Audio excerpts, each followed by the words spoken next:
Get ready for the show, it's about to begin. Pro fan talk when we dive right in. Sports talk, hot takes, ain't nothing we lack. We the real fans, nothing holding us back. Mic check, 1, 2, y'all know the drill. We bringing the energy, keep it real. Touchdowns, liquid air on, and slam dunks on the court. Every sport, every game, we holding down the fort. We breaking down the plays, dissecting the stats. Pro fan talk, we keeping it fat. Debating with passion, no filter, no doubt. We the voice of the fans, we scream and we shout.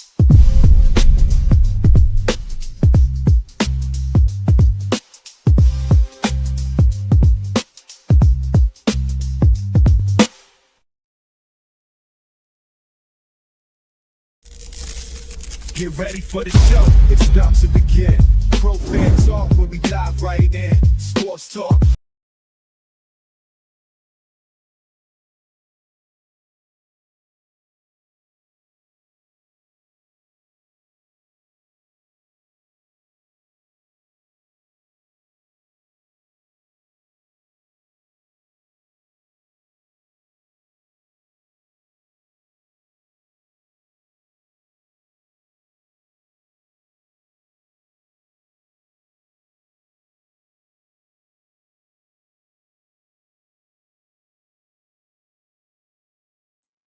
And then, of course, I got my mic on muted. But I'm just saying, with just trying to get a break, man. Just trying to get a break. Thank you, C man. Um, when the football season was over with, WNBA stuff just came hot and heavy. Like news was coming out, like every day it was something with the W or something in college. So I was trying to cover the Eagles Super Bowl and the parade and everything. And it was funny because how it was constantly mixing. Then we get to the end of the football season. Then I had the parade, and I'm trying to jump back into the NCAA, and then this weekend going into or Monday, transitioning to the WNBA, and the Eagles is constantly with new signings and the tush push, and the draft is coming up, and so the NFL stuff just didn't stop, and everything is just mixing out because every day, and this is a testament to how much women's basketball has grown. This is a testament to how much women's basketball has grown. The MiLaysia Fulwiley news was posted on ESPN on their website. Now, I don't know if it got as much attention as it has in the past because I didn't pay attention in the past. I did not start following women's college basketball until 3 years ago. When that first year Caitlin Clark came through and then LSU blew them out of the water. And then the next year, that's when I watched, was paying attention. The only team I really watched was Ohio State women's team because of Kelsey Mitchell. If you guys haven't heard this story before, Kelsey Mitchell, she's from my hometown, Cincinnati, Ohio. She's from a high school, Princeton High School out of Cincinnati, Ohio. Her father, Mark Mitchell, rest in peace, was a very good friend of mine. He was my fraternity brother, Alpha Phi Alpha. He was my teammate at Eastern Kentucky University, and he was responsible for me getting to Eastern Kentucky. So that's why I was following Kelsey Mitchell at Ohio State when she started doing her thing. And even when she got to the W, I watched a couple of games with her in it. I did not watch the WNBA. With the exception of Kelsey Mitchell, I couldn't name not one player. Couldn't name one. I knew who Brittany Griner is, but I never watched her. I barely watched her when she was at Baylor. I didn't know who Kim Mulkey was when Kim Mulkey was at Baylor. I didn't know. I knew the names. I knew Cheryl Swoops. I knew Dawn Staley, Rebecca Lobo, Lisa Leslie. I remember Tina Thompson a little bit, but I remember all of the women from the Olympic team when Staley and Swoops and Lobo and all of them was on there. And I remember them then because they was on Martin. Because back in the day, if you was on Martin's show, Martin Lawrence, if you was on his sitcom, you was doing something. That was the That was the appearance you wanted if you were any type of celebrity. You wanted to be on Martin's show because Martin was that funny. So that, other than those names, I didn't know Ella Don Don. I didn't know Sue Bird. I knew Candace Parker. She's the name that transcended. I knew Candace Parker. Um, I'd heard about Stewie, but Stewie is more recent. I knew about Gino Ariema. I knew Diana Taurasi because of UConn. But I think when Diana Taurasi was there, that's when you started hearing about UConn because that was that 4-in-a-row run. So it was there. But I'm saying all that to say, they on ESPN now. They're getting coverage by ESPN and other major networks because the news of MiLaysia Fulwiley was everywhere. Everywhere. Olivia Miles, that news was everywhere. Now, I would argue that the MiLaysia Fulwiley news was bigger than Olivia Miles leaving, in my opinion, because they made it to the ultimate game. They just got their ass kicked by a better team. UConn was that team. UConn was that buzzsaw, and I find it funny that now all of a sudden everybody's talking about Dawn Staley wasted her talent.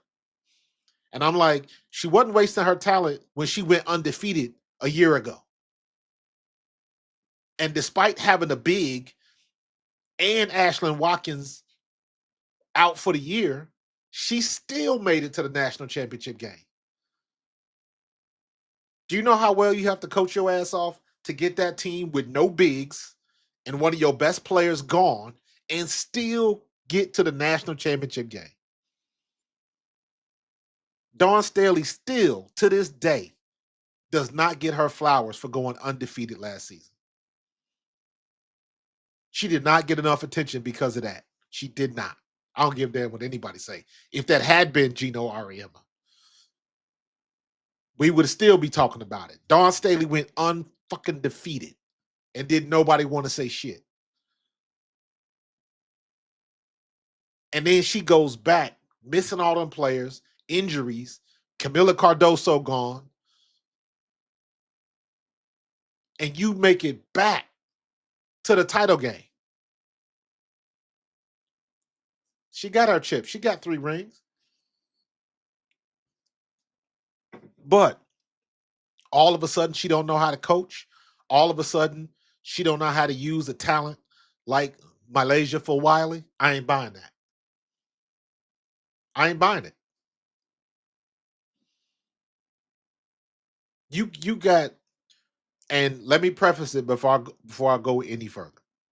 I am one of those people who said during the regular season, I always question, why is MiLaysia Fulwiley not starting?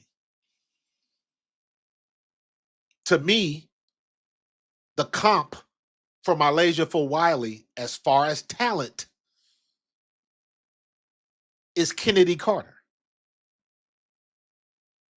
She can shake you. She can come off the dribble. She can pop the mid range. She can pop the 3. She can drive on you. She's super fast, super quick. She's long. The both of them, MiLaysia Fulwiley is a little bit taller than Kennedy Carter. Both of them can jump. MiLaysia's got long legs and can jump. I think MiLaysia's only 5'10". But she got hops. Kennedy Carter had hops. But the handles, the quickness, the explosiveness off the dribble, to me, the comp is Kennedy Carter for MiLaysia. By talent only, not the attitude, not none of that other kind of stuff. Now, talking about the attitude, I don't know what that problem is. And this is where I say my hands is off. This is where I say Dawn Staley done won 3 national championships. She knows how to coach a team. She knows how to recruit players. She knows how to get the best of the women on her team. If she didn't think MiLaysia Fulwiley should have been starting, she ain't starting. I wanted her to start, but I am going to trust that Dawn Staley knows what she's doing. I am going to trust the fact that Dawn Staley doesn't want to lose. I am going to trust the fact that Dawn Staley, who's been to 3 national championships, won 3 national championships, she's been to how many other ones? 4 or 5? I'm going to trust that Dawn Staley knows what not to do. Because if I'm going to give her all the props and give her flowers for all of those accolades, coaches of the year and all of that stuff, and she deserved it. But if she deserved it, that means I got to trust in her decision-making on the court. Dawn Staley does not want to lose. If she thought MiLaysia Fulwiley would give her a better chance to win games, especially in the national championship game, she would have been on the court. Dawn Staley was bringing her in the game at the 5-minute mark. Right around 5 minutes, 4 minutes left in the first period. There's that big sub. MiLaysia comes in, and we'll see what's going to happen. Now, a lot of times, MiLaysia will get into foul trouble. Specifically about that national championship game, as soon as she got on the court, she turned the ball over twice. And Dawn Staley was pissed off at her and gave her a talking to as she went to the bench. And you could tell what she was saying. I ain't going to put you in the game and you don't give me that type of effort. Like, not in this game. You got to pick it up. I understand that. As a player and as a coach, I understand that sentiment. When one of your best players is not giving you effort, you can see it. You've been around that person long enough to know what they are capable of and what they should and shouldn't be doing. And she had every right to snatch her out of that game. You bring the ball down the court, AZ Fudd just steals from your house, walks right through the front door, steals the ball from you. You give up 4 points in a matter of 20 seconds. Your first 2 possessions of the ball, you turn the ball over both times. And that's when the game was, what, like 10, 12-point difference? And she took you right out of the game. She should have. She should have. And then they, by the time, South Carolina's problem was they didn't have no bigs on the floor. Chloe Kitts wasn't getting it done. So, it is what it is. But in this situation, as much as I love MiLaysia Fulwiley, I'm going to trust Dawn Staley on this one. Again, and I go back to, don't think for a second Dawn Staley wants to lose. Dawn Staley is nobody's fool. Nobody's fool. She understands what it's about. She understands the magnitude of the game. And at the end of the day, South Carolina was not a better team than UConn. They were not. UConn had a 3-headed monster. Paige Beckers was average in that game. Average. AZ Fudd was killing them. They couldn't stop her. They could not stop her. And what's the other girl's name? AZ Fudd and why am I blanking? Who's the third? I'm gonna look it up real quick.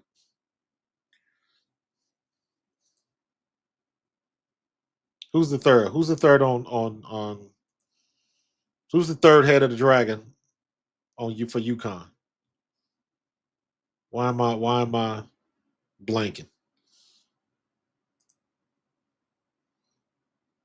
About to find it out. Give me 1 second. Sarah Strong. Lord have mercy. Ooh, why was that so hard to figure out? Sarah Strong, AZ Fudd, and Paige Beckers. 3-headed monster. If you wanted to throw in Jonna L. Alfie for the big at 6'5", you can do that. But she didn't do much. She had 2 points. 2 points and 2 rebounds, and you 6'5"?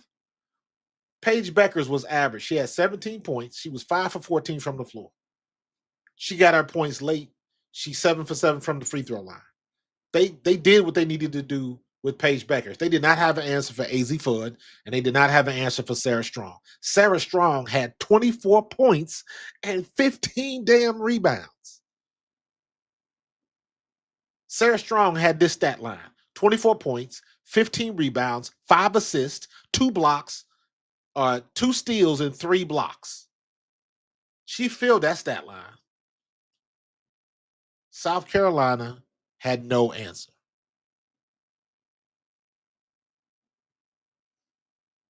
South Carolina had no answer. Even if MiLaysia Fulwiley would have played the whole game, they had no answer.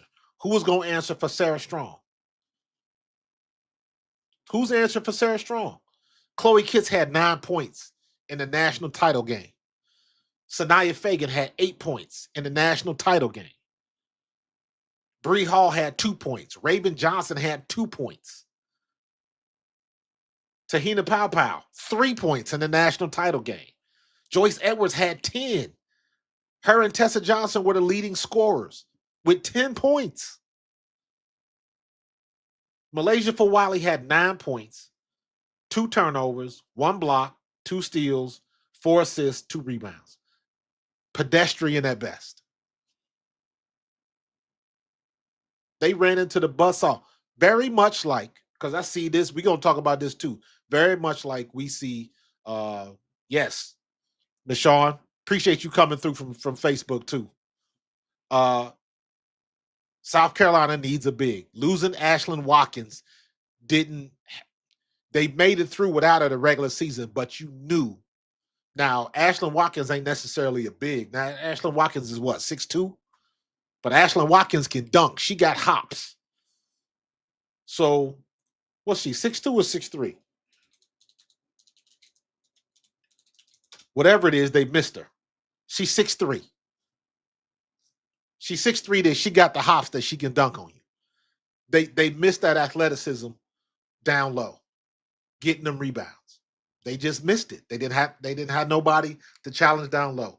Every time Pow or MiLaysia or Raven Johnson tried to infiltrate and cut to the basket, they would run right into the trees, right into them taller players, and they would get lost in the sauce, and they would either turn the ball over or it would, or they missed a shot. All the shots they missed in the paint, if they'd have made all of these shots in the paint, South Carolina would have won that game probably by about 5 points. Excuse me.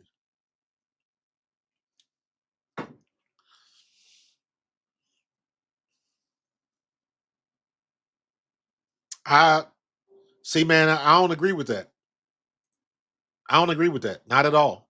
And the reason why I say that was not an out-coached game. There are some situations where you can say that, but that game was not it, in my opinion.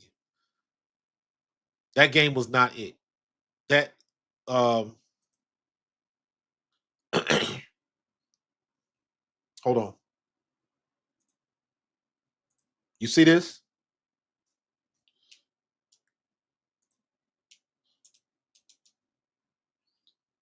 I want this is why South Carolina lost the game.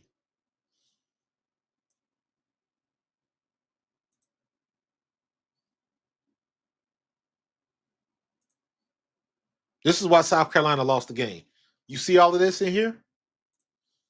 And this is what I mean, see, man. You see all of this in here. You see all of these missed points in the paint. Look at all of these missed points in the paint compared to UConn. That's why South Carolina lost the game. That's not a Dawn Staley problem.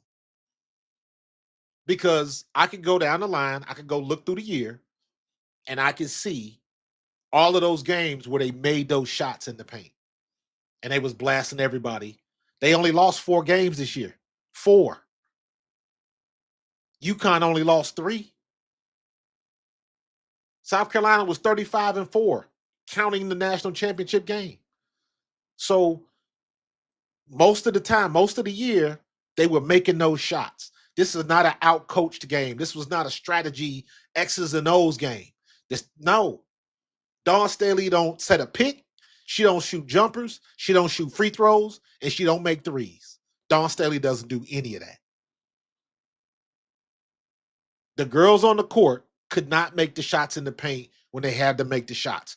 Most of the time during the regular season, they were making those shots. Tonight, they didn't make them. They didn't make them. They got hit by the buzzsaw of AZ Fudd and Sarah Strong. And in my opinion, Sarah Strong was the most valuable player in that tournament, not AZ Fudd. AZ Fudd was good. In my opinion, Sarah Strong was better. Paige Beckers was good. AZ Fudd was better.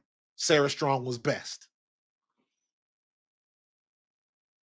Paige Beckers had the one game where she dropped 40 or whatever it was. AZ Fudd was consistent, but she had a couple games where she was kind of average too. But when you got a team like that, you ain't worried about average. You got somebody that can pick you up. If Paige Beckers ain't hitting, AZ Fudd or Sarah Strong is going to do something. And then you throw that girl Chen in there. She was role players know how to play their roles. That's why they got them. And that is what's dying with NIL. Role players know how to play their role, but everybody want to be the queen. And everybody can't be the queen. You got 10 people on the court at any given time, and there's only one ball. Everybody got to learn how to play their role. And now, like, everybody wants to be the man. Everybody wants to be that dude, that woman. They want to be the go-to.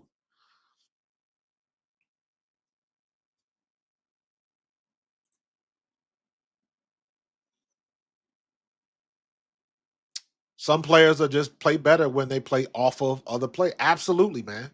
Absolutely. Absolutely. I go back a couple years. I remember that game. This was Caitlin Clark's senior year. They had that game where Hannah Stokey scored like 50 points, like 48, 50 points. Like she went off. Like Hannah Stokey is 6'3", can jump, but you contrast that game and then you see what she did this year. Night and day.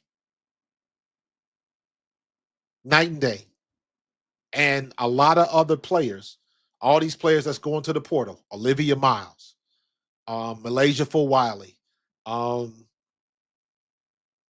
mean, who else? You look at all of these players. The girl from Ohio State, Connie McMahon. I got a website here. This is CBS with a list. We're gonna go over this, all the players that's in the portal. But my point is that when these players go to these other teams and you don't have that team around you, would Paige Beckers be as good as she was if she did not have AZ Fudd and Sarah Strong? I would say no. She would still be good, but would she be that good? I don't know. Would she be? Hold on. Let me see. Paige Beckers. Would Paige Beckers be 19-4-4 good?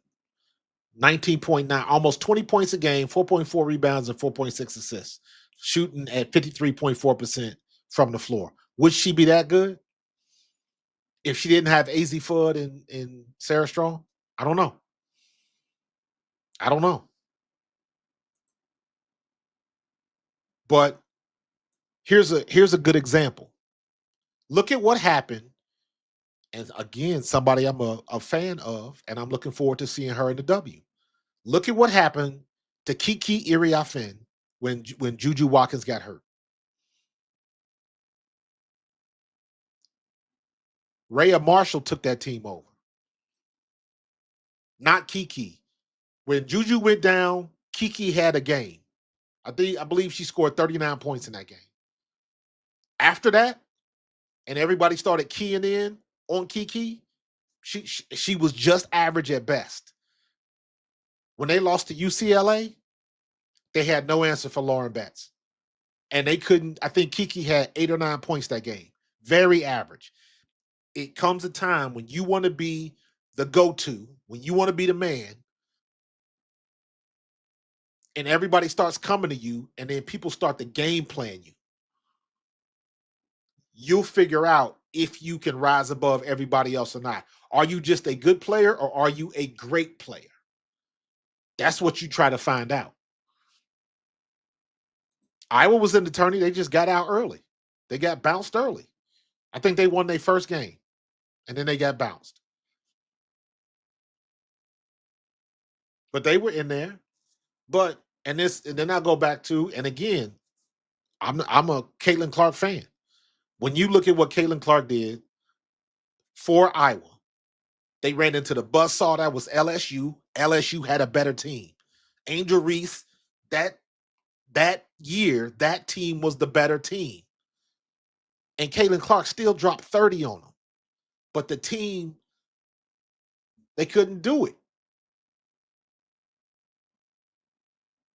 There was a couple of games when Caitlin Clark was still at Iowa where she was off. She has those bouts where she was shooting 4 for 16 or 4 for 17 or something like that. Her shot wasn't falling. And what happened? You get the ball down low to Hannah Stuelke, you kick it out to Kate Martin, and they were making their shots. I don't care how good a player you are going to have some games where it just ain't falling for you. And then you got to lean on your teammates. South Carolina didn't have that. And when Caitlin Clark was still in Iowa and it happened to her, the games that Stuelke and Martin were making their shots, they pulled through and won those games. Those games where they wasn't hitting shots, they couldn't do nothing with them. They couldn't win because somebody else had to make the shots. Whatever defense they was running on CC was working. And couldn't nobody else make shots. Same thing with USC when Juju went down. Apparently, we must have all missed the memo, but Juju Watkins is the only person for the USC Lady Trojans that can hit a damn three-pointer because couldn't nobody else do it. And now all of them girls is in the damn portal now. Two of they start not starters, but I like that. What's the girl name? Heckle. She was the backup freshman point guard. I think her name is Kaylee Heckle. She's pretty daggone good. She's in the portal. And I forget what the other girl name. I think she's a forward. She's in the portal. Is Heckle going to be able to run the show on her own?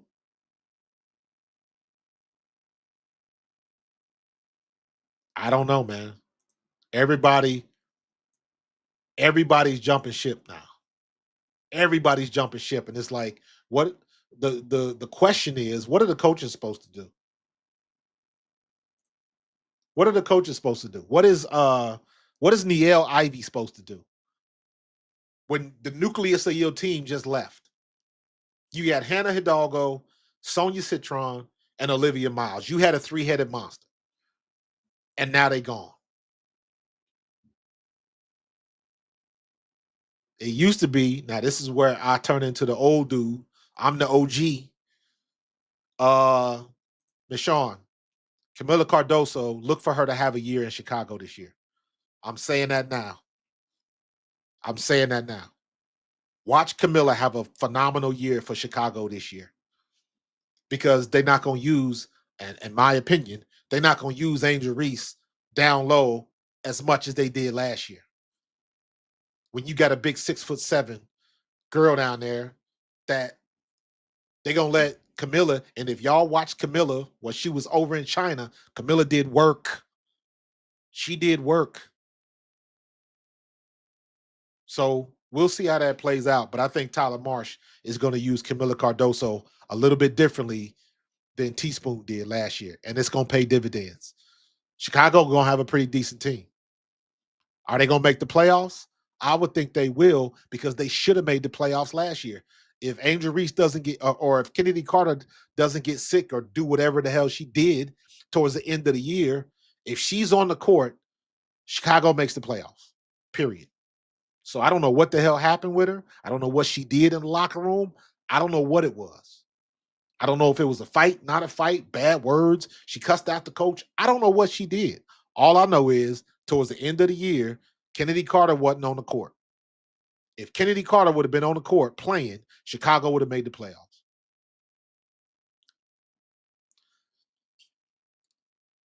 But back to Camilla. Camilla balled out over in China. She had a hell of a year over there. And that is going to transfer over into her second year. And if they use her correctly, it hurt her that she got so hurt. She got hurt early in the year. And Teresa Weatherspoon just had that affinity for Angel Reese and just kept her in there. But don't sleep on the 6'6" girl. Don't do that. So Kaden didn't need a full team of 5-star prospects to make 2 championship games. Caitlin Best-Page, and Aaliyah Edwards in Elite 8. Trust the process. They chasing money now. Yeah, that's part of it. That's part of it. But you know what they want to use everybody. The first thing everybody say is Caitlin Clark was the only one not to win a title. And I'm like, Caitlin Clark had the worst team of everybody you want to name. LSU, Stanford maybe, because Cam Brink won it that year. Cam Brink could be pretty good. We got to see how her knee holds up. So, but at the end of the day, you got to have a team. And how hard is it now for coaches when all your players is just jumping ship? How hard is that?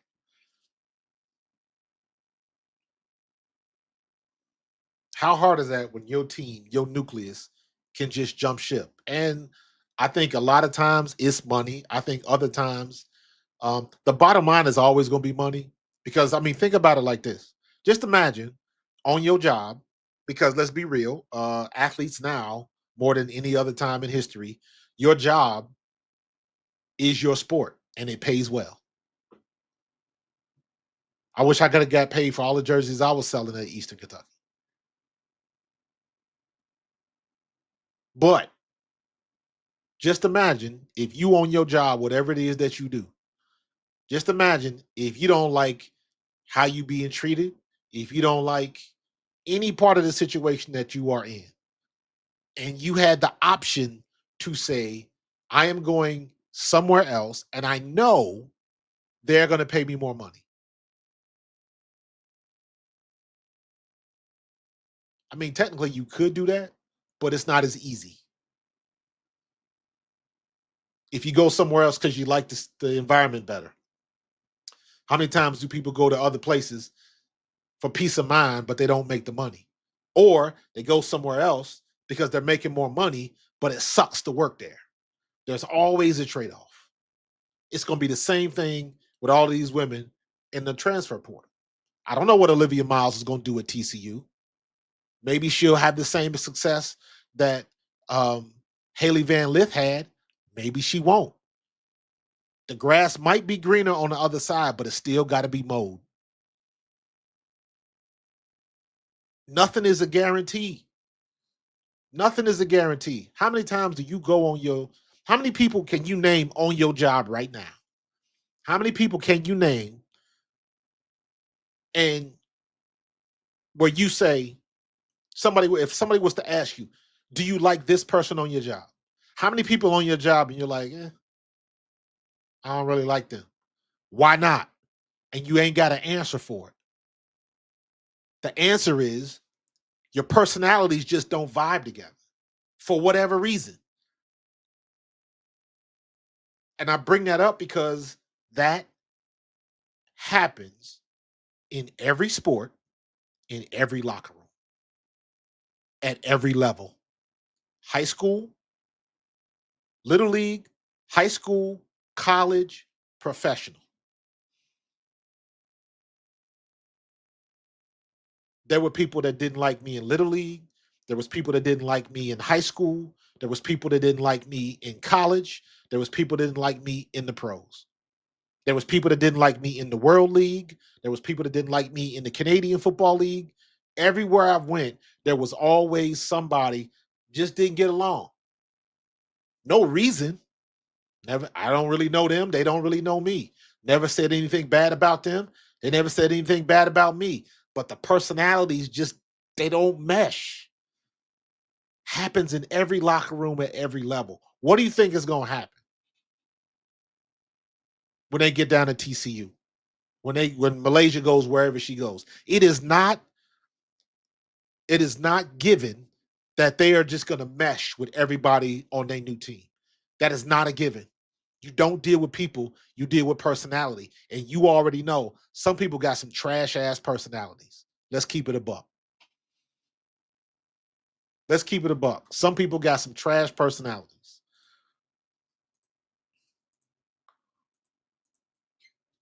We've been rocking for almost 40 minutes. I meant to do this at the half hour mark, but I'm gonna do it now. I'm gonna drop the link if anybody want to come in and get a comments. But this is, in my opinion, this is more than just Dawn's wasting Malaysia's talent. It's deeper than that. It's deeper than that. Because I always go back to who wants to win and who doesn't. Dawn Staley is nobody's fool. That is a Philly girl, and she will tell you to step off and go about your business quicker than anybody else. Dawn Staley is nobody's fool. Dawn Staley wants to win basketball games. And if she thought MiLaysia could help her do that, she would have been on the court. And there was a lot of time that you can go back and on ESPN and look at the tapes, look at the games. She was right a lot of the time. Malaysia was often getting in foul trouble, and she was off a lot of times out of control. The same way, what's the girl from Rutgers? Latson? That video clip went viral. She was shaking and baking, and she did the spin move and made the girl look stupid. But what everybody failed to notice was everybody else on the team was just standing there with their hands crossed because they knew she wasn't going to pass the ball. You can just look at that one clip right there, and you can tell wasn't nobody getting along with that girl, because clearly that girl's talent was way above everybody else on her team. But it's still a team. And when you got girls on the court with their hands on their hips and doing this in live play, I don't care how good that girl is. That's a problem. That girl is not going to take you to the tournament by herself. Teams are too good. Well, they used to be too good because now everybody's playing fractured teams now. So I guess maybe it will equalize out. I don't know. I'm sorry. You're right. Latson, not Latson. Is it McMiller? Is it McMiller? Hold on.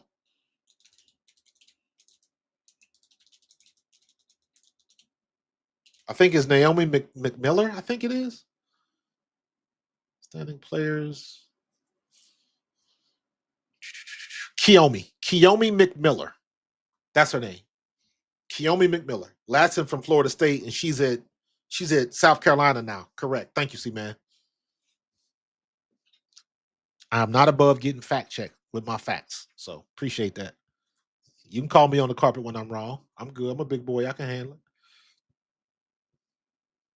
Kiyomi McMiller. She did that move. It went viral.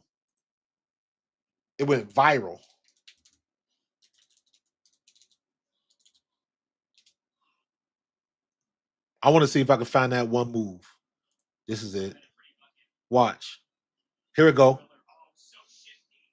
That wasn't even the right move. Nah, she did a one where she went behind her back and then did a spin move.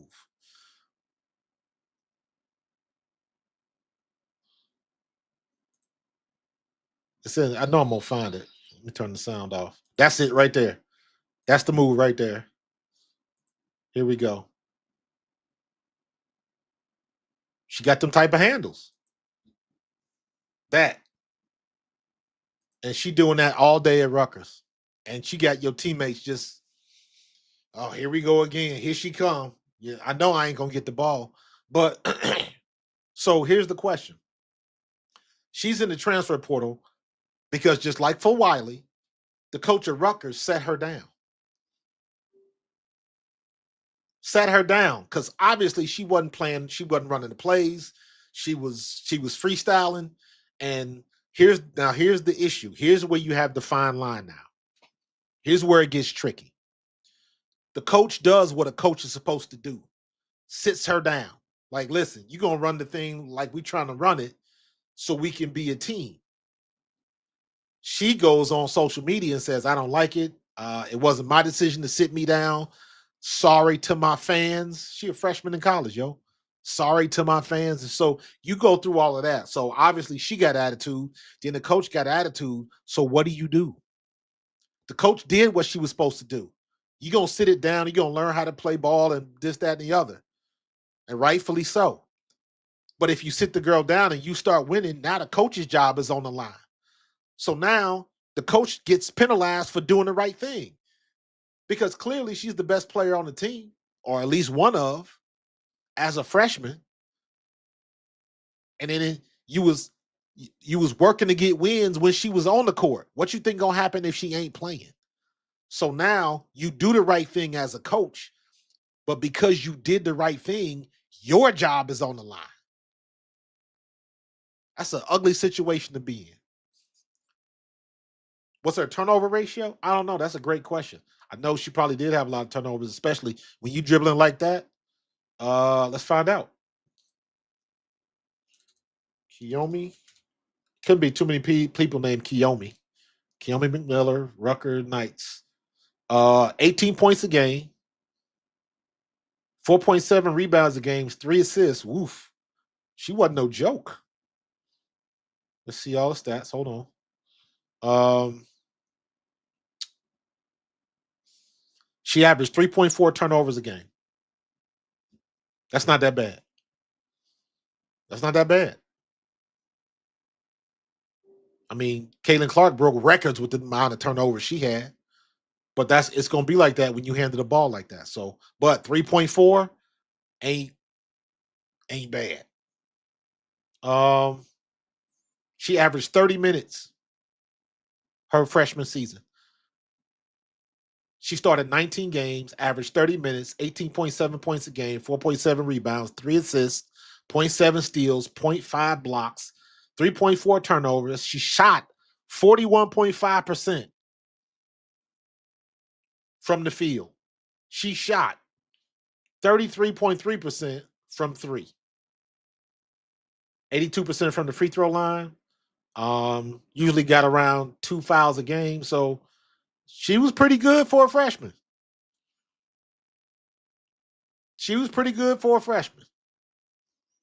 But clearly there was an attitude. And who's to say the problems go away when you go somewhere else? There is no guarantee for that. None.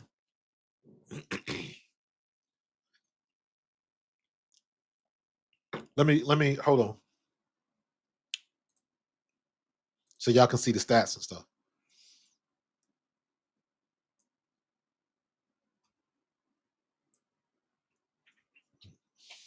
She scored 393 points.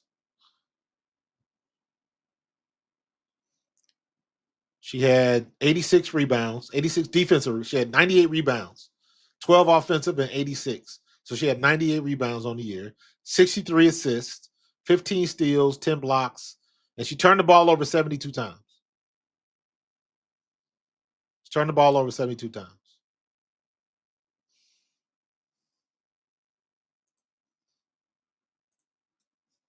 Yeah, she does until she met MiLaysia. But again, this was MiLaysia's choice. She want to go somewhere and try to be the big dog. And when you want to be the big dog, that means if it don't go well, everything falls on your shoulders. Everything comes to you. And MiLaysia is, and I'm saying this based on what I have seen from her in post game and stuff like that.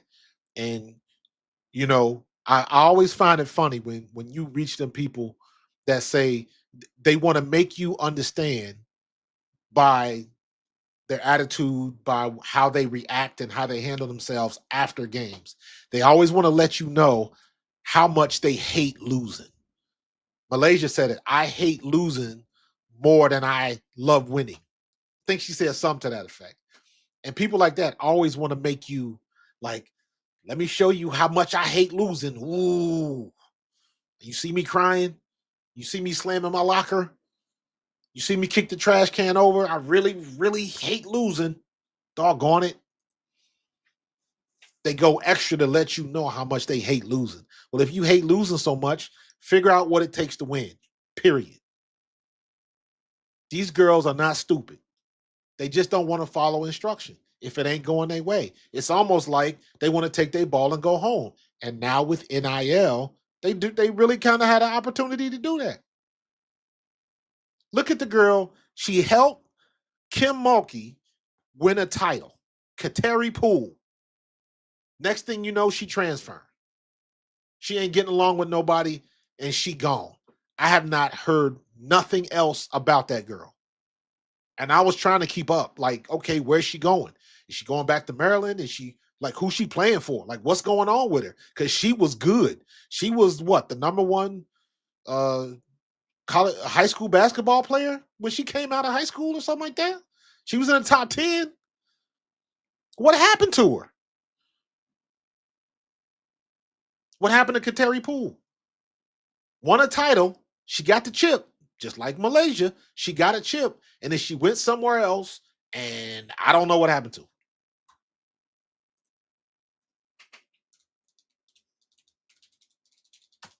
Kateri Poole. Who does she play for now? She plays for the University of Houston. She went to Houston. Didn't even know that. What did Houston do? Let's see.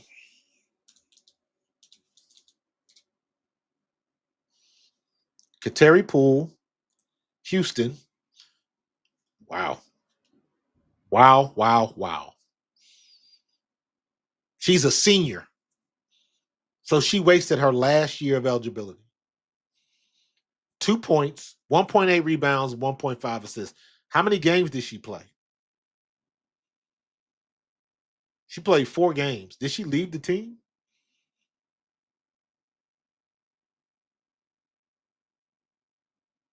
See, I don't. That's a shame. Is she? What happened to Kateri Poole? University of Houston, seeing Kateri Poole will miss the 21. Oh, she suffered a knee injury during the weekend scrimmage. That's the other thing. That's the other thing, right? Look at what happened to Juju. I say this all the time. You guys know, if you've been listening to me long enough, you know I say this, especially when it comes to football. But again, this is applicable in any sport: football, basketball, hockey, baseball, rugby, soccer, hockey, tennis, ping pong, running, marathon, sprinting, field events. It doesn't matter. Every athlete is one play away from glory or ruin.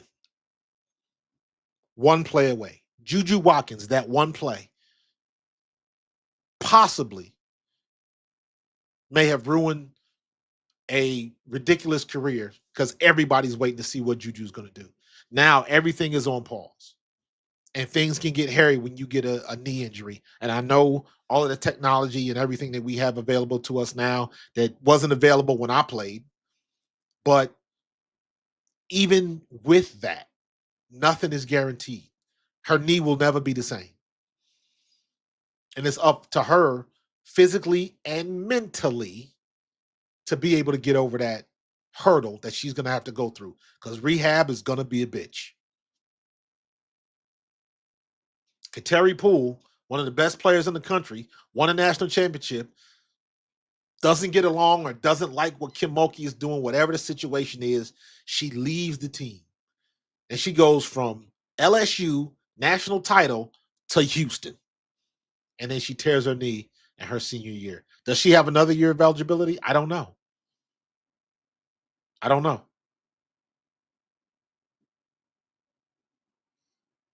But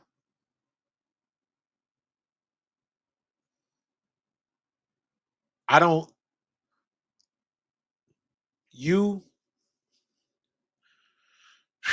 The most expensive thing on this earth is time, because once it's given, you cannot get it back. Juju Watkins is going to lose a year of time. Kateri Poole has lost a year of time, and she will never get it back. Paige Beckers lost a year of time. She'll never get it back. However, with Paige, she made it to the mountaintop. How many people last year said, I don't know, Paige, maybe you need to just go ahead to the W. And she wanted to go back another year and try to win a national championship with UConn, and she did it. She had the team to do it, and she knew that. That's why she came back. If AZ Fudd wasn't there, does she come back? If Sarah Strong isn't Sarah Strong is different because you don't know what you had. She's a freshman. But AZ Fudd, you know it. So she knew what type of team she had. So she gambled, and she won. Paige Beckers won. She won the lottery. How many people are not going to do that next year? MiLaysia Fulwiley is gambling. Olivia Miles, coming off of an ACL injury, is gambling. You don't know what's going to happen next year. And then we just hear Flau'jae. Flau'jae's going back to LSU. She ain't coming out. That's a gamble. I think a big reason why a lot of these women are staying in college is because they want to wait that extra year. They want to see what the WNBA collective bargaining agreement is going to be, because they want to see how much money they're going to potentially make when they do come out. Because right now, Flau'jae, Olivia, Juju, MiLaysia, all of these women that are going to the transfer portal, if they went to the W, Olivia, they would be taking a pay cut. And they don't want to do that. I ain't mad at them either. AZ Fudd is another one, coming off of a bad knee injury. Y'all remember early in the year when going for a loose ball, Paige Beckers and the girl kind of hyperextended her knee and she was on the ground for a long time. She got that scare because you never an inch one way or the other, that might end different. That might end different. And the whole outlook on Paige Beckers is totally different. By the way, and let me just throw this out there, and this is just a personal pet peeve of mine. This is a personal, drives me nuts when I see this, right? If you are online talking about the women's game, about talking about NCAA, or if you're making content on YouTube and you call her Ozzie Fudd or you call her Paige Buchers, that means you don't know what the hell you're talking about. Stop doing it, please and thank you. The least you can do is get their names right.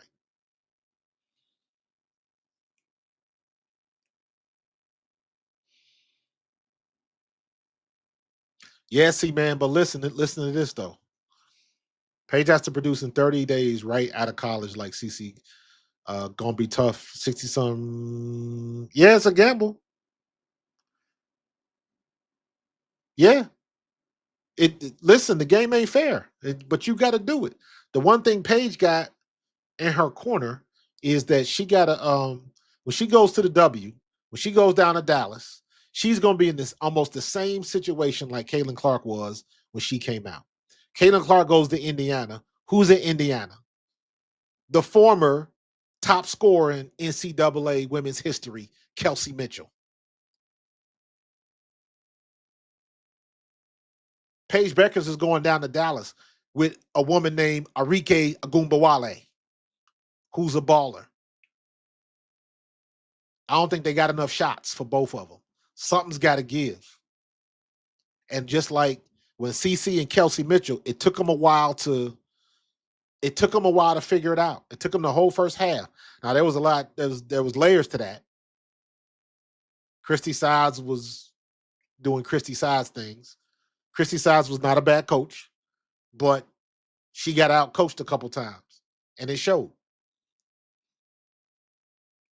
And just to be clear, I like Christy Sides. Um, she could have kept her job, but I think they upgraded and they knew they had to. They knew they had to. And they upgraded with Stephanie White, and I think that was a good hire. But it shows you um, how come Christy Sides didn't get hired by anybody else as an assistant? Did she just not pursue? She want to chill out and watch, and she want to take some time away, or did nobody want her? I don't know the answer to that.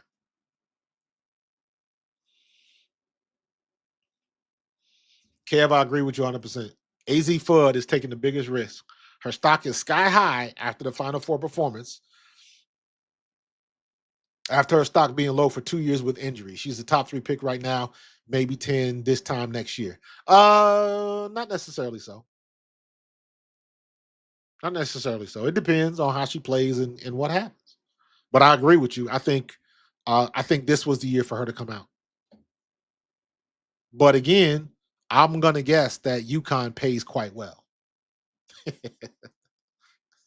UConn ain't hurting. So again, if AZ Fudd comes out, she's taking the pay cut.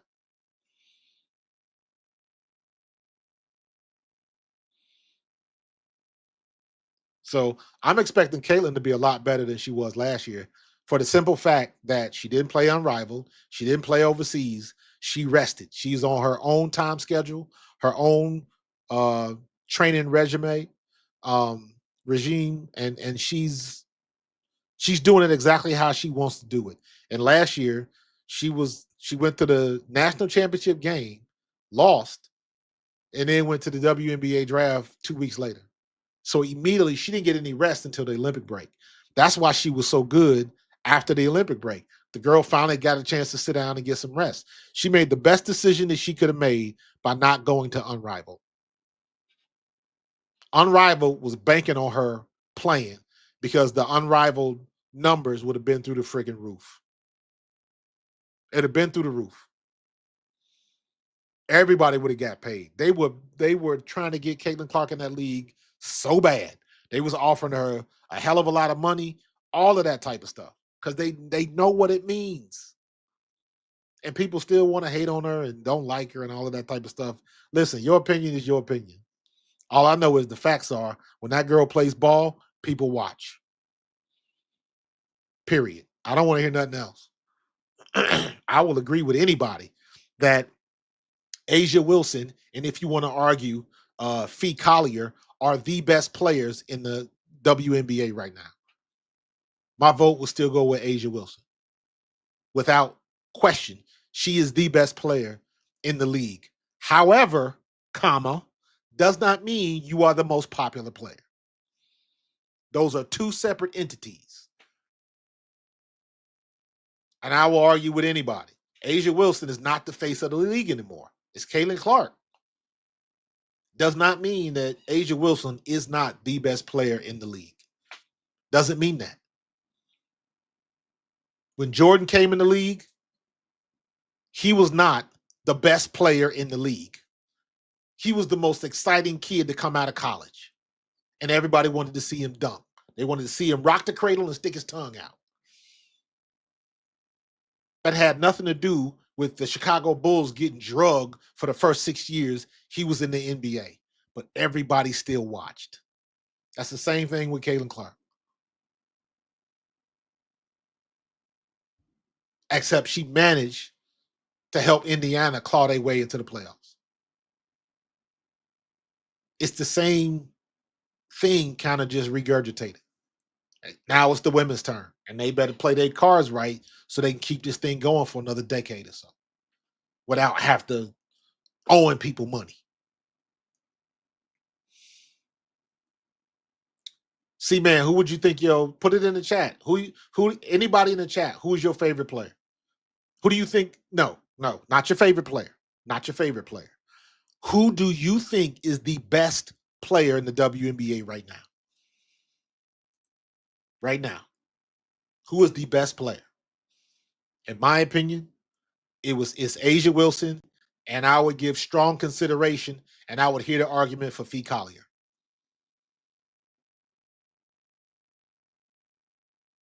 So put them in the chat. Who do you think is the best W player right now?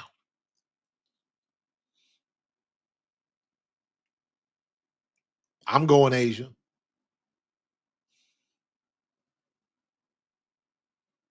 Like who else? But like even last year with the Asia was the best player, but she didn't have the best team anymore. And there was some chinks in the armor because they got to talking greasy. They got to talking greasy about the three-peat and all of that kind of stuff. And it's like, be careful. Be careful. You got to play the game first. They not going, you ain't winning just because Asia Wilson is playing. It don't work that way. Why you think they had so much problems in the Olympics? They don't give a damn who Asia Wilson is. Gabby Williams showed up and said, you going to learn today.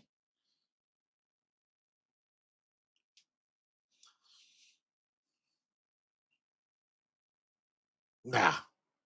See, man, as much as I love Caitlin Clark, and you know I'm a Caitlin Clark fan, Caitlin Clark is not the best player in the league right now. Caitlin Clark has stretches where she can't hit a mirror in the bathroom. She's not even the best shooter on her own team. Kelsey Mitchell is a better shooter than Caitlin Clark, but Caitlin Clark, as a rookie, is just as good, if not better, than a lot of people in the league right now. But is she the best? No, she's not. Her defense is suspect. She does not shoot mid-range shots. And she's hesitant to take it to the hole. I wouldn't say hesitant, but sometimes it takes her a little extra time to figure out my shot's not working. I got to drive to the lane. She can pass her ass off. She can shoot her ass off when she gets hot. Like I said, she'll be better this year than last year because she got rest. But right now, she's not the best. If she's going to be the best player in the league, that's going to happen this year. But I got to see it first. I'm not just going to get that to her. And again, I'm a Caitlin Clark fan, but I'm also, as a former pro player, somebody that watches film, and as a coach, I'm not just giving that out. I need to see it. But I respect your opinion. Opinions are like assholes, man. Everybody got one.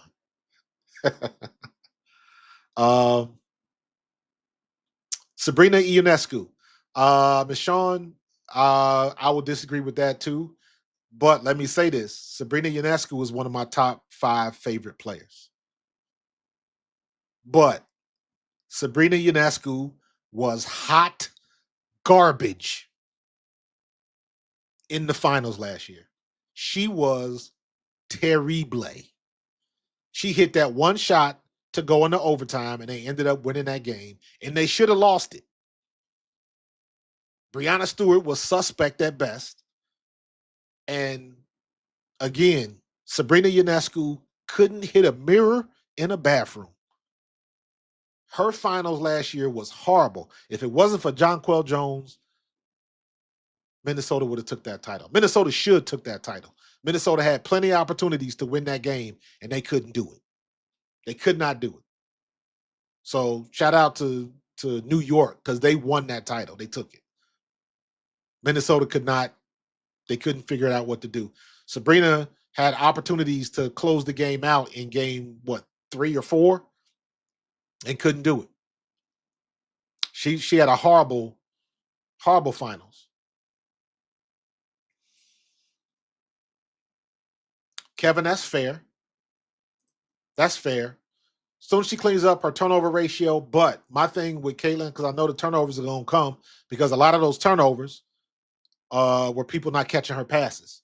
So the turnovers are going to go down a little bit because, again, now she's playing with new players. So now you got a whole group of people that's got to get used to her passing, her pace, her speed on the ball, the English, all of that type of stuff. Here's where Caitlin Clark needs to get better. Her defense. Her defense has to be better. Sometimes she stands still. Sometimes she doesn't move away from the ball. And my personal pet peeve with Caitlin Clark is when teams figure out how to get in her head and frustrate her, her body language is trash. And that's not just her. She's not exempt, or all of the other players are not exempt. Everybody, you can tell with somebody's frustration, but Caitlin Clark, when she gets frustrated and the game's not going her way, and it's written all over her face. And I said this last year. If I was any opponent, if you can see when she gets frustrated like that, I would be in her grill giving her the business. I would take her head completely out of the game. Because her whole body language changes when she get frustrated, when she's not getting calls, all of that type of stuff. Her whole vibe changes. And that's easy to exploit. Leonie Fibich, I like her. Jonquel Jones is my girl. I love Jonquel Jones. Niara Sabali, we'll see. We'll see. I like Sabali though. I like her. Jonquel Jones is that wind up jump shot. She come all the way down, all the way around the clock, wind that bad boy up before she launch it. But yeah. I do like Leonie Fibich though. That girl is the truth. That girl is the truth. I want to see Gabby Williams in the league for a whole year. I would love to see her because I fell in love with Gabby watching the Olympics. They almost stole that from us. If it wasn't for Kalia Copper, they would have stole it.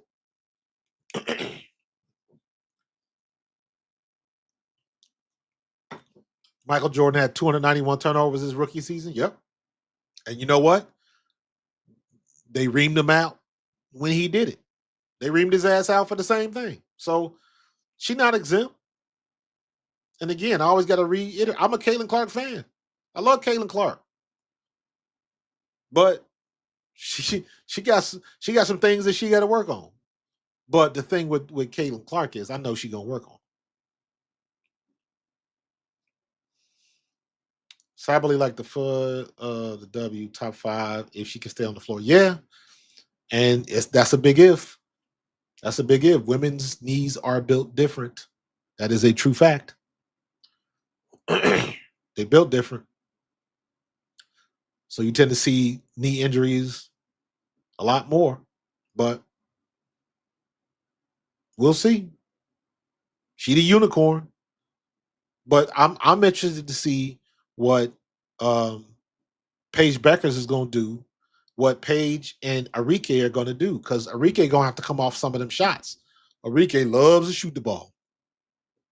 But they said the same thing about Kelsey Mitchell. And remember, Kelsey Mitchell was hurt at the beginning of last season. She was hurt. And then you could immediately tell when Kelsey Mitchell healed up. Because even now, Kelsey Mitchell is the most explosive player on Indiana's team. Without question.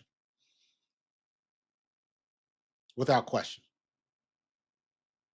So hopefully, Caitlin Clark has got her rest. Kelsey Mitchell is healthy. Plus, they got all of these new teammates with DeWanna Bonner, and they got a squad.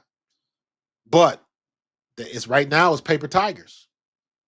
It looks good on paper, but I got to see them play. I ain't giving nobody nothing because they can come out and they can suck. I don't know how many times I've seen the team that was supposed to win the Super Bowl on paper, and then they come out and look like hot garbage on the field. Lift like Tarzan, play like Jane. I got to see it first. I ain't giving nobody nothing.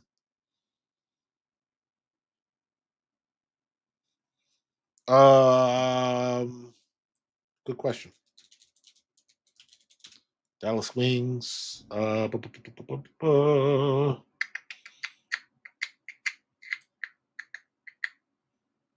Rike Agumbawale.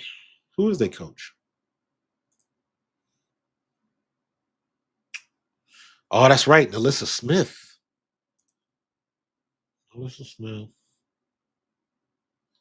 Chris Coughlins. Coughlins? Not familiar. Chris Coughlins? Did I say that right? Damn, he looked like a damn.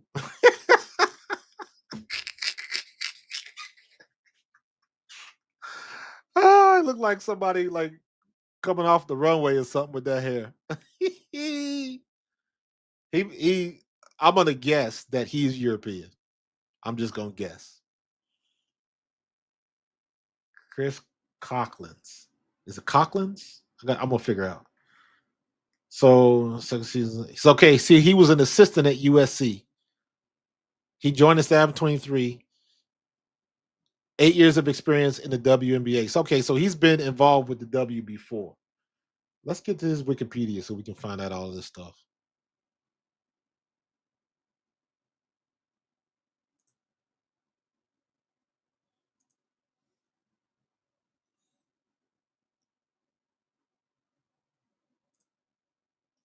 All right, Chris Coughlins, coach. He's from New York. Okay, so he is from New York.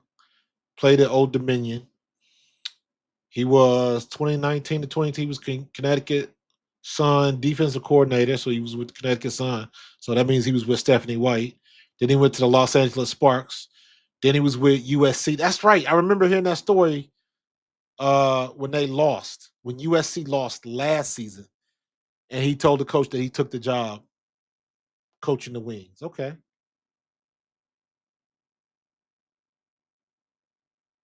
All right. So he just liked to wear his man bun. I ain't mad at him. In the end, if people can get a steal in Monday's draft, if you can start like Luca and Jokic, I mean they can. He looks like Nick Wright.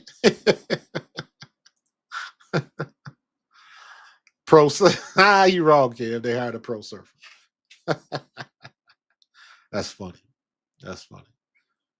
But hey, it don't matter. He can be a pro surfer as long as he can win games. Long as he can win games. It is very important. It is very important this year that the all the teams that are not the New York Liberty or the Indiana Fever or the Las Vegas Aces, every other team got to figure out a way to get they crowd to show up, because now is the pivotal year and you need viewership. I know there's a reason why um, Caitlin Clark and the Fever are on TV 41 times this year. There's a reason for that, because the advertisers want to maximize their return on investment. And Caitlin Clark is the one that can do that. Not Arike, not Asia, not Fee, not Stewie, not Sabrina. Caitlin Clark is the one that's doing that. It is not a mistake. I know a lot of people were pissed off and upset about that. And I kind of think they're trying to put all their eggs in one basket, but this is the stars have lined up. You got the most appealing athlete in sports right now. And I say that because, in my opinion, if you put Steph Curry and LeBron James and Caitlin Clark at a table signing autographs, Caitlin Clark's line would be just as long as the other two.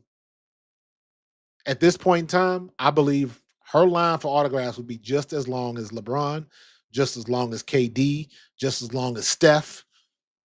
She's got that level of visibility now.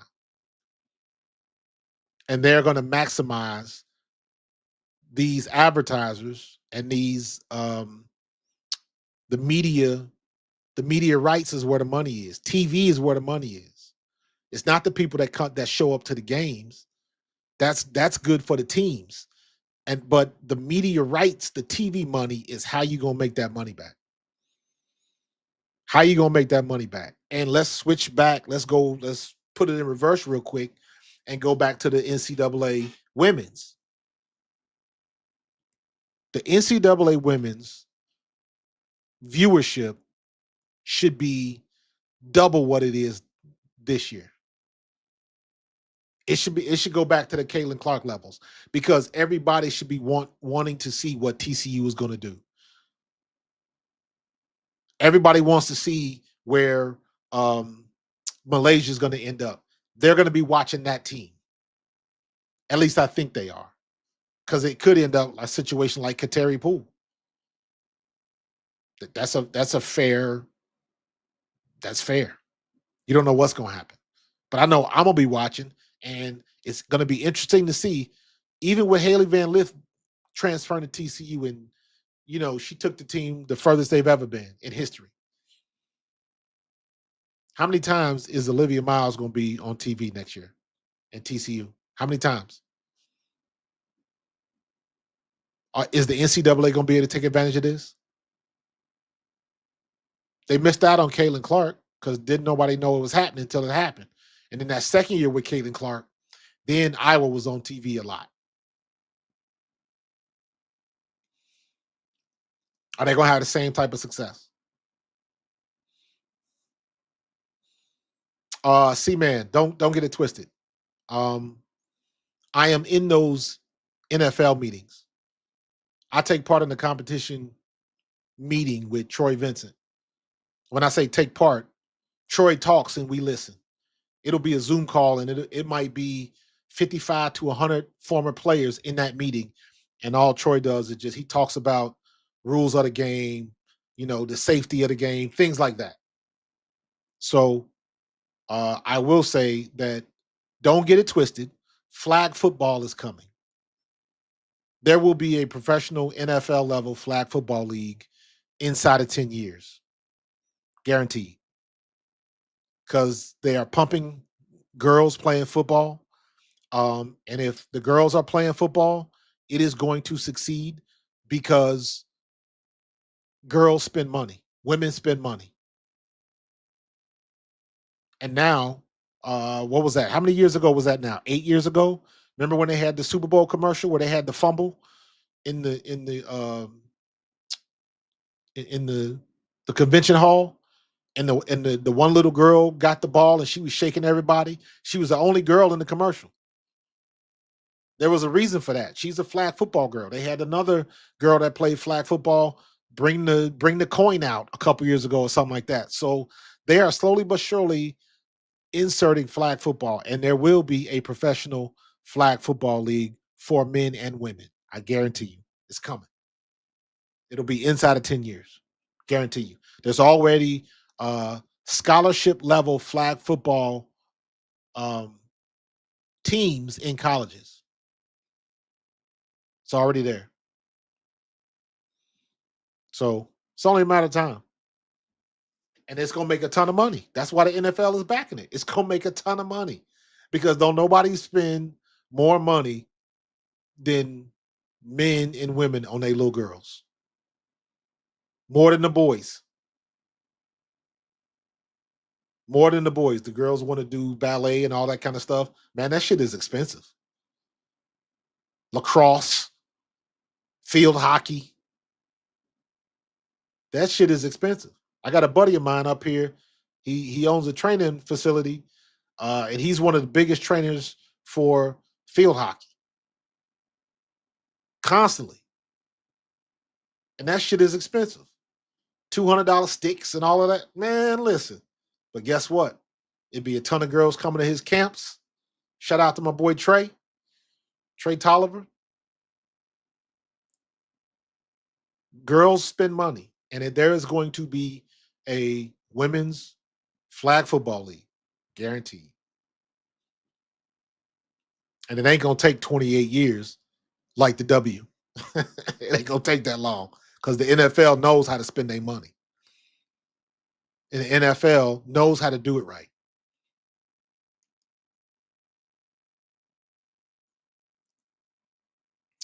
Miss Sean says, South Carolina will be back next year if we can get a big who can score. Absolutely, I agree. 100%. Ashland will be back. Ashland Watkins will be back, but we need a 6'5", 6'6" big. We need a true big. So I agree with you 100%. I don't know who they're going to get. Are they going to, I mean, we talk about the colleges now just like the pros. Are they going to sign a free agent? They're going to get somebody out the transfer portal? Because that's what it's going to do. That's what it's going to be. Carlos, you already know, man. NIL's done changed the game. NIL's done changed the game, man. The NCAA women's is in a very odd situation because of the WNBA. I would argue that within the last, I don't know, 5-6 years maybe, was the WNBA like a real viable option for most of these women? Did they? And I'm not. I know that it is, but I'm looking at it from the standpoint of, um, did they want to do it? Because the truth of the matter is, you got to really, really love basketball and really want to do it. Because most of these women could probably graduate college, get a job in their field, and make more money than they would playing basketball. So the people that do play the game, it's because they want to play. And now, for the first time in its existence, you got more money available to you, more eyes on you, and the outlook is good. And now you got to factor in everything that's going on with the W and all of this type of stuff. And the attention is only going to shift. Everybody that's watching Olivia Miles, what are the conversations that we having? Lauren Betts is coming back. She ain't going to the W. Raven Johnson is coming back. She ain't going to the W. Flau'jae, she ain't going to the W. So people are watching their favorite players in college, and they are upset that they are not going to take that chance to go to the W. Did the same thing happen last year with Paige? This year, we like, AZ Fudd ain't coming out? What? For the first time in I don't know how long, the WNBA, everybody's looking at the WNBA mock drafts because we don't know who's going to be in the draft. It could be somebody else that might declare to go in the transfer portal next week because AZ Fudd not going messes up the draft. Lauren Betts not going messes up the draft. Flau'jae announcing whenever she was it today or yesterday or whenever, she's not going to the draft. That messes up the order because everybody knew Olivia Miles was coming out. Everybody knew Flau'jae was coming out. She put it in a rap song for the Gatorade song, for the Powerade. Thinking about the W, whatever she said in that bar, like talking about what she was going to do when she got to the W. Now she ain't going. She going to make that LSU money one more year, put out another album. She good. She don't need the W. The W needs her.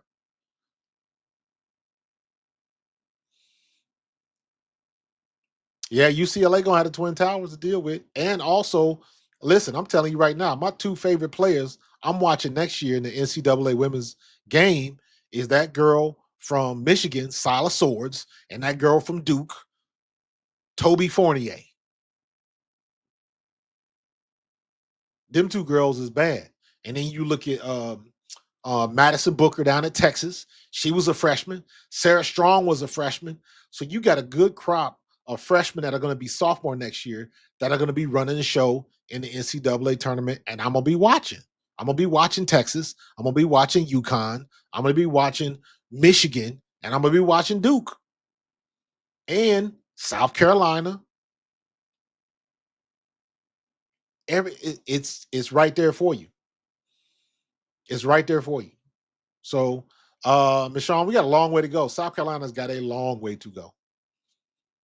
Yeah, Flau'jae want to rap. I don't think her heart is in the W. I don't think it is. I just think she's a talented individual that happens to be really good at basketball.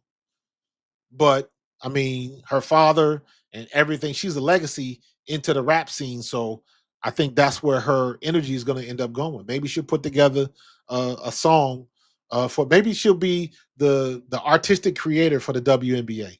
Maybe she'll be very similar to what Wu Tang started doing late in their career, putting scores together for movies and stuff like that for Tarantino and all that. Maybe she can be the Wu Tang Clan for the WNBA. Flau'jae will handle all the music for the W at the games, produce some rap songs for all of the music that they play in the commercials. That would actually be a dope idea. It would get people to watch. Put on a concert at halftimes. She did automatic halftime performance for the All-Star games. That's a done deal.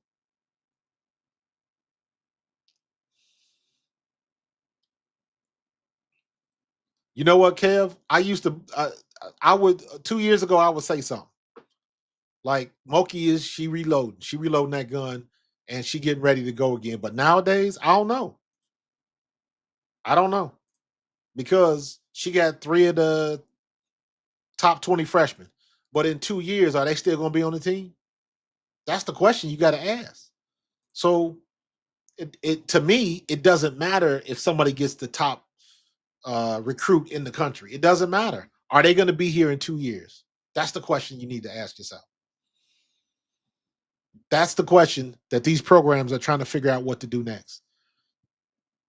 Not only do they got to teach these girls how to play basketball, now they got to figure out what they got to do to make sure that players that they got will stay.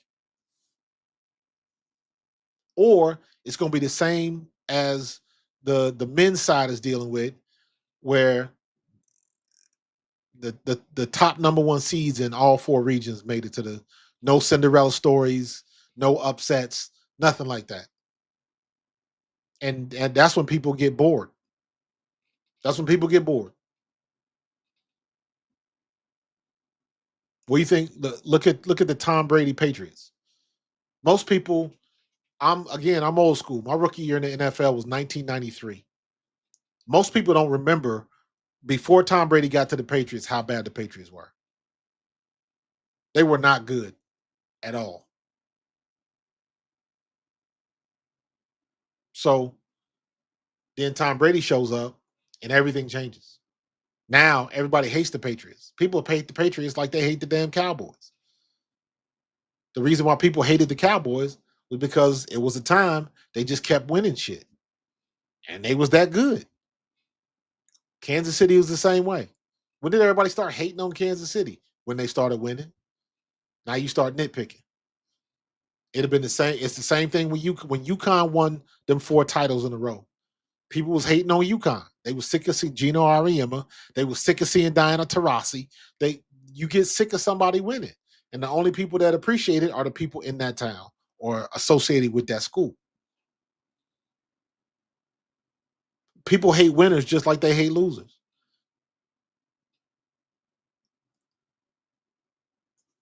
So it'll be interesting to see what's going to happen next year. I'm going to be all lit for the NCAA women's game next year. It's going to be better next year because of all of this, everything that's happening in the transfer portals, and you don't know what these women are going to do on these new squads. You just don't know. So it's going to be compelling to watch. Yeah, Tiff, just like KC, just like KC. Didn't nobody give a damn about Kansas City. Kansas City couldn't win with Joe Montana, and he was the best to ever do it.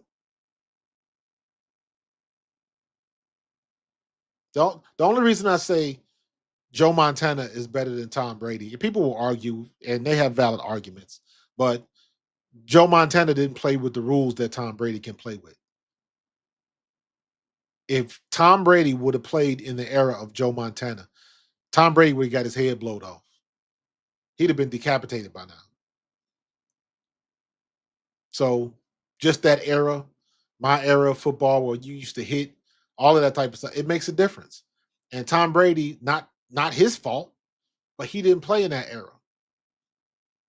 So I would get the edge to Joe Montana.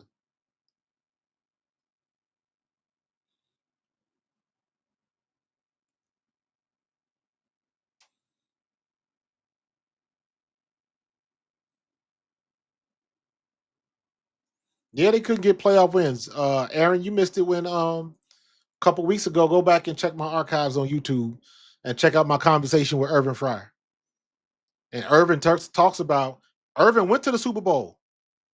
They lost to the 85 Bears. He caught the only touchdown. But the 85 Bears that defense was on another level. They just ran into that buzzsaw.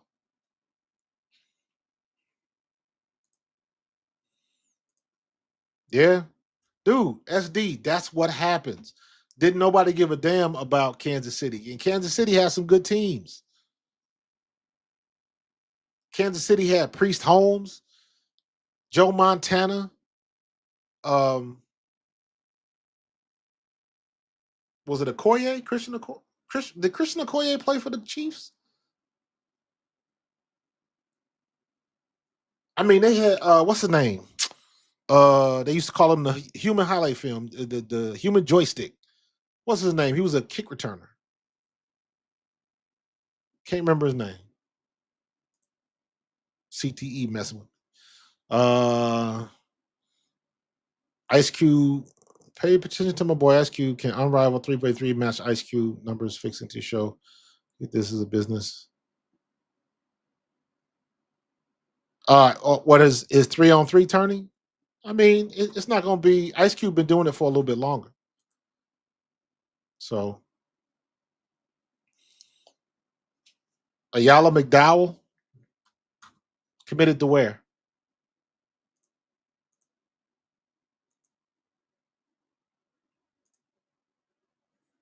Derek Thomas, absolutely.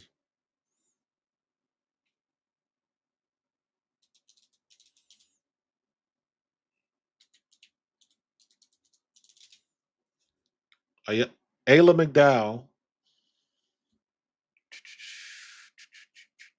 She's number one player in the country. Vite Player of the Year. She from Brazil? No, she from Texas. She playing on the team in Brazil.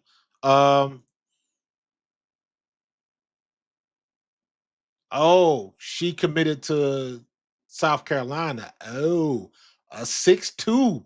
Okay.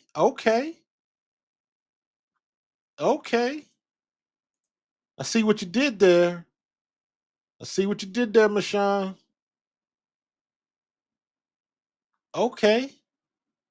What is she? A forward? She listed as a forward or is she listed as a guard? Ayla McDowell. Does her dad own McDowell's in New York and coming to America? Cypress, Texas, 6'2" power forward. Okay. I like that. McDowell was a high-level option in the front court for arguably the nation's premier club team this season. Cy-Fair elite. She made her mark by being productive while playing alongside three top 100 caliber guards. McDowell demonstrated that she is more than capable of running the floor in transition, finishing when her teammates find her, or making it happen herself with rebound putbacks. Okay. As she continues to develop her outside jump shot, it will become even tougher for opposing front court players to limit her efficiency. All right. Dawn ain't playing. Dawn got a plan.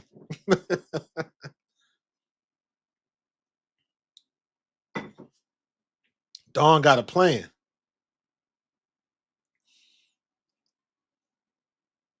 Okay, Dawn Staley. You got you a winner. See you, Malaysia. Bye, Felicia. I hate to say it like that, but that's just how quickly it turns. Man. So you got to look at these college kids like free agents now. And you know what? If Malaysia want to step away, God bless her. I hope she goes to a team where she can play and do what she thinks she's capable of doing. Because here's the flip side of that. If Dawn Staley, the woman that took that created an undefeated national champion, if Dawn Staley can't teach you how to play, that's the flip side of that nobody says it. You don't say it like that. You don't say it like that.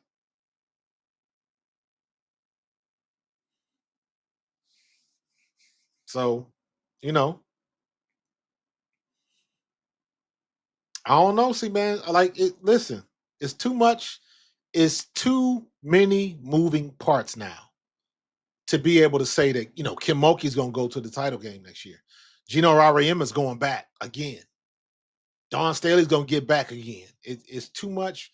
Texas, Madison Booker's going to be good and going to take Texas back to the Final Four. You don't know what's going to happen.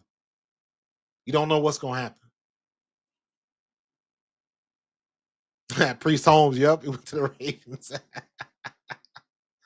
Yeah, you're right. Michonne, you a Ravens fan? You a Ravens fan?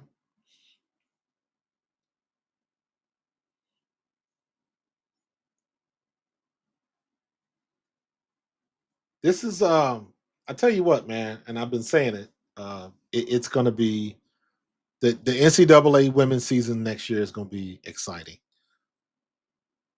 Last year was this past season was the third straight college basketball season where I did not watch one men's game. Not one. Didn't watch the tournament, didn't watch the title game, none of it. I was all women. And enjoyed it. Did miss the men a bit. I know who Cooper Flagg is. Never saw him play.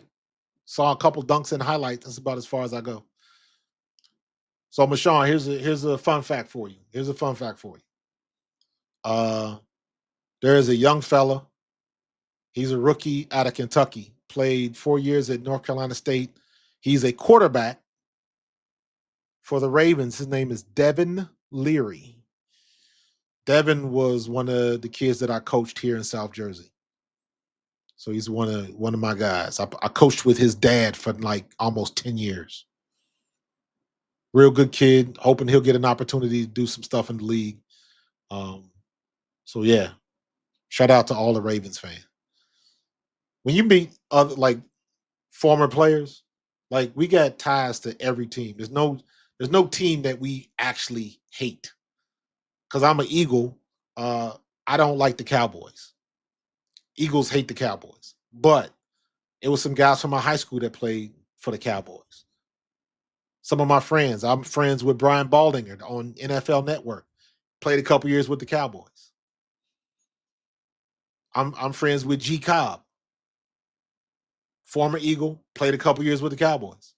So even your most hated rival, our big rival, because we in the NFC East, is the Washington Commanders, right? I'm friends with Irvin Fryer, who played for Washington. Doug Williams was one of my coaches in the World League. So I got ties to Washington. So I don't completely hate the Redskins or the Commanders. I just don't. Because we got ties. We know people that touched everywhere. The Minnesota Vikings. My boy KSAP is a Minnesota Vikings fan. One of my best friends from high school played with the Vikings. He won a Super Bowl as part of the greatest show on turf team with the LA Rams. Well, it was the St. Louis Rams back then, but you get it. So we got tendrils everywhere. I bleed green because I'm a Philadelphia Eagle, but I support my Cincinnati Bengals because I was born and raised in Cincinnati. Boomer Esiason, Ickey Woods, Kenny Anderson, Anthony Munoz, Tim Crumry, David Fulcher. I bleed green, but I was born in the jungle. So we got ties everywhere. I support Villanova. When the women playing, Villanova, Lehigh, Temple, Dawn Staley from Philly, though. So you know I'm gonna rock with the girl in South Carolina. 6 degrees of separation, man. The Icky Shuffle, you damn right. Don't get it twisted. Don't get it twisted. But I mean, what are these coaches going to do going forward? You for be more, okay, okay. One of my best buddies, my best friends. We were roommates when we were rookies with the Eagles. Vaughn Hebron is from Baltimore, so we got ties everywhere. We got ties everywhere. Me and Vaughn Hebron was free agents with the Eagles. We were both running backs, and we both made the squad at the same position, and we were both undrafted free agents. That never happens, and we made it happen. Yeah, yeah. Listen, Irvin came to the Eagles, and Irvin balled out, man. Irvin balled out again. Go back, check my archives a couple weeks ago, and check out my conversation with Irvin Fryer. Check out my convo with Irvin Fryer. We talked about a lot of stuff, man. A lot of stuff. Let me see if I can find it.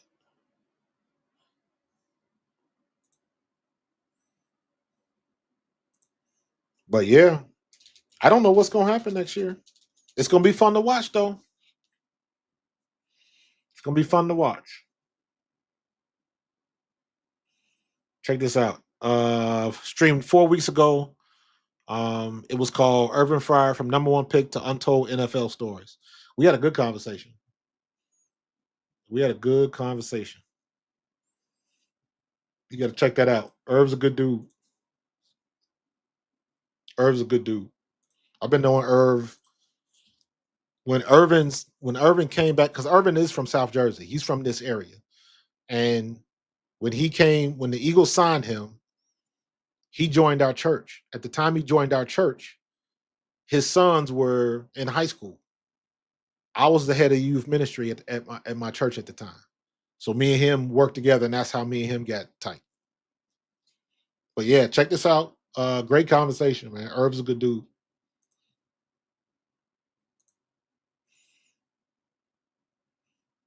Listen, Vaughn won 2 Super Bowls down in Denver, bro.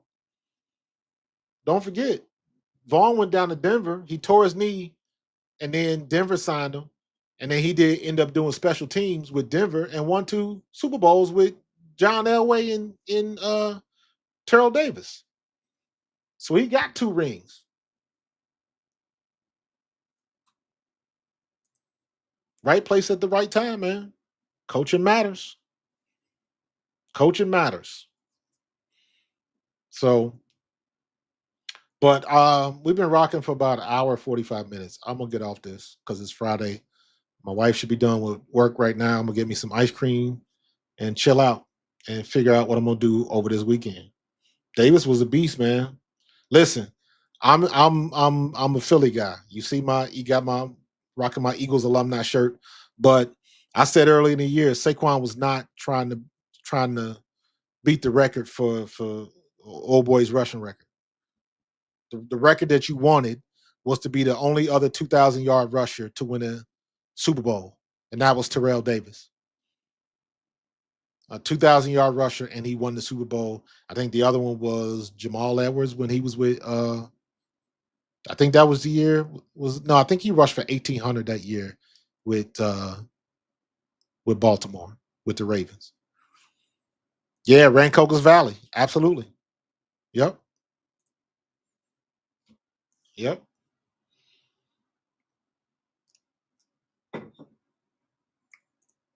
Henry T. Hurley from Cincinnati. Is that why you are a Kelsey Mitchell fan? You must not. You must have missed that explanation. That is exactly why I'm a Kelsey Mitchell fan. Not only did Kelsey Mitchell go to my high school, I was friends with her father. Her father is my frat brother. He just recently passed away last summer. But her father, Mark Mitchell, was my frat brother, A5A, and he was my teammate at Eastern Kentucky. He is the reason that I went to Eastern Kentucky and I ended up having a Hall of Fame career at Eastern Kentucky, broke every rushing record in 1AA history, all of that type of stuff. And it can come down to because we were back at the high school. At my high school, everybody used to come back because we had a pretty good weight room back in the day. And all of the college kids on the football team would come and work out at our high school. And I remember him asking me one day, I saw him in the weight room, like, yo, you signed yet? You signed with anybody? I was either going to sign with Toledo or Indiana State. And he said, why don't you come down to Richmond and meet Coach Kidd? And he drove me. I hopped in this burgundy Jetta and he drove me to Eastern Kentucky. And I met Coach Kidd, and Coach Kidd offered me a full scholarship on the spot. And the rest is history. I became the all-time leading rusher in 1AA history playing for Eastern Kentucky, sticking it out for 5 years. Red shirted 1 year, played 4 solid years. And if I hadn't gotten hurt that 1 year where I missed like 4 or 5 games, I would probably still hold them records. I'd have probably ended up with 7,000 rushing yards for a career. So, yes, that is exactly why I'm a Kelsey Mitchell fan. She went to my high school. I knew her father. It's personal with me.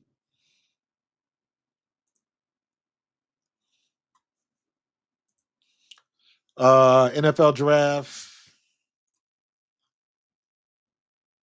NFL draft, WNBA college portal. Jamal Anderson, thank you.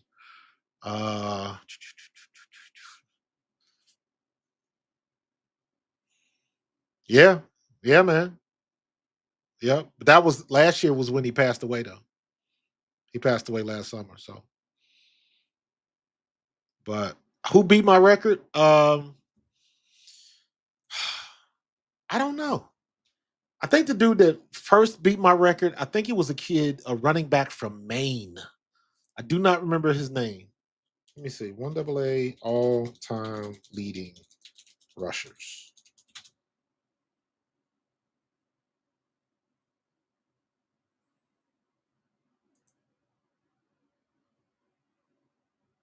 That's Division One. Let me see. NCAAWBB.com. I don't know if they still, because now we're football championship subdivision. They used to call us just 1AA. So I don't know what they call it now. Like I don't.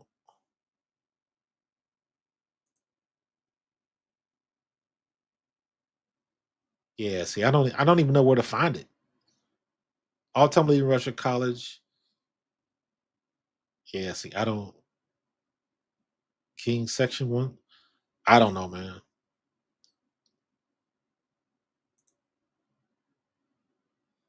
One AA. Let me see. Football championship subdivision. All time rushing leaders. Let me see. I'm probably still on this list. Rushing yards. Tarleton State. Maybe I'm not. Malik Grant. Stony Brook. No. Let me see.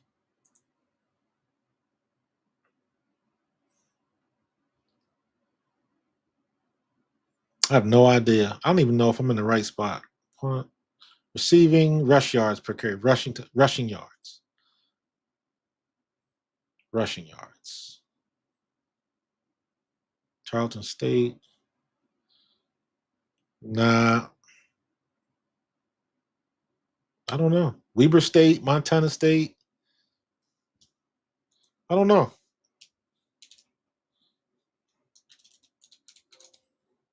Nope. I'm not even on this list. Team statistics, third down. See, I don't even know if I'm in the right. I don't know. I don't even know what I'm. Yeah, I can't even shop tickets. Yeah, I don't. I have no idea. I don't know. But in any case, Michonne, Camilla, and Angel are going to kill it this year. Yes, they are. I don't think that Angel is going to be the rebound master that she was last year. Well, no, I'll take that back. She's gonna get a lot of defensive rebounds. Camilla, I think Camilla's gonna ball out because Camilla was killing it over in China, and she's ready to go.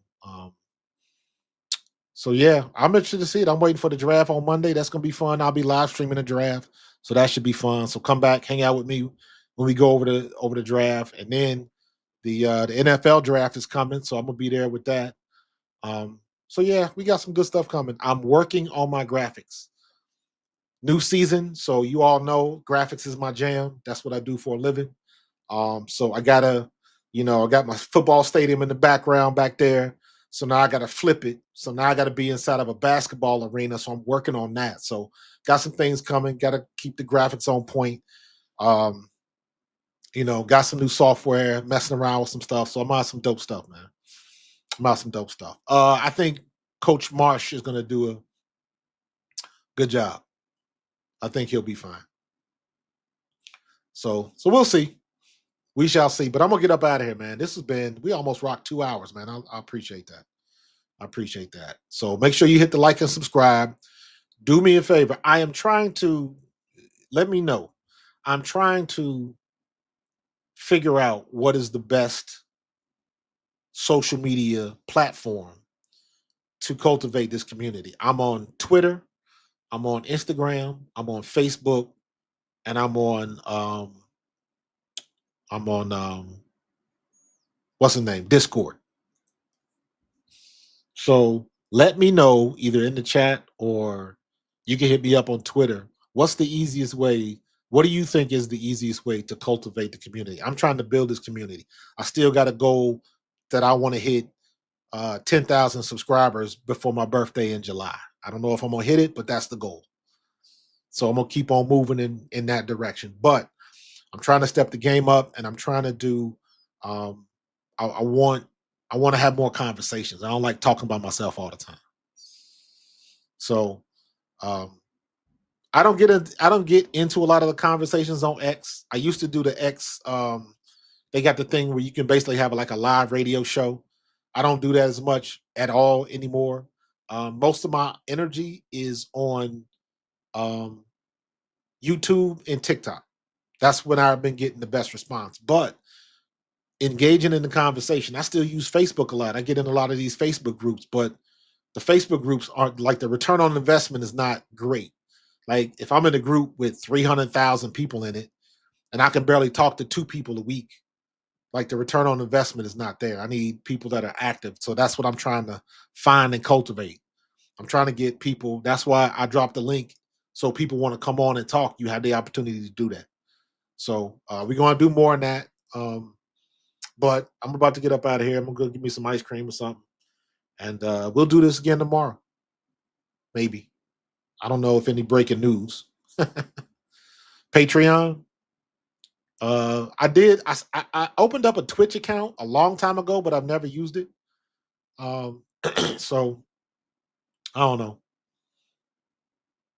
But I'm gonna keep it moving. If you got any ideas, hit me up. If you got any ideas, hit me up. I'm on.